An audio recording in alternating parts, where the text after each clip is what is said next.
Put a finger down if your son out of nowhere started acting not like himself. Poopy, sneezy, coughy, congested, not like himself.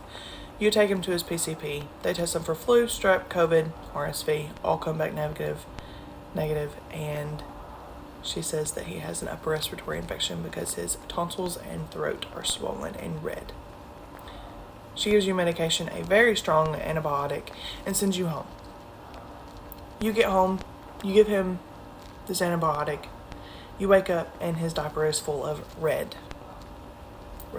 You freak out, you call your sister and you're like, hey, is this normal? Do I need to take my kid to the emergency room? She's like, no, it's fine. It's just a side effect of that medication. Okay, well that would have been nice to know.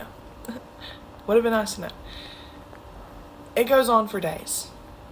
You finally realize that it is hurting his stomach, so you take him off of it by yourself. And it's not even doing anything. It's not helping him. So you take him off of it. Then 2 nights go by. You're feeding him his bottle at 9 o'clock, and he starts breaking out in hives. You call your friend. She has a son that is allergic to literally everything. She says that is an allergic reaction. Okay, great.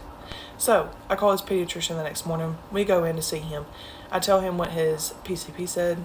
He looks at me and says, 4-month-old babies don't have tonsils. Look, I've worked in healthcare my whole life. Never with babies. I don't know what's going on in those little tiny bodies. I know I have tonsils, so I was just guessing he did. I don't know. Taking the doctor at her word. He looks at me and says, babies don't have tonsils. Okay. So what was the reason for my child to be on this medication that made him have red in his diaper? He looks at me and says, none. He has a cow's milk allergy. And then I look at him like, but he's not on cow's milk formula. He's on soy formula. He said, yes, but most babies that have a cow's milk protein allergy are also allergic to soy. So the pediatrician changes his formula to Alimentum, and now your child is fine.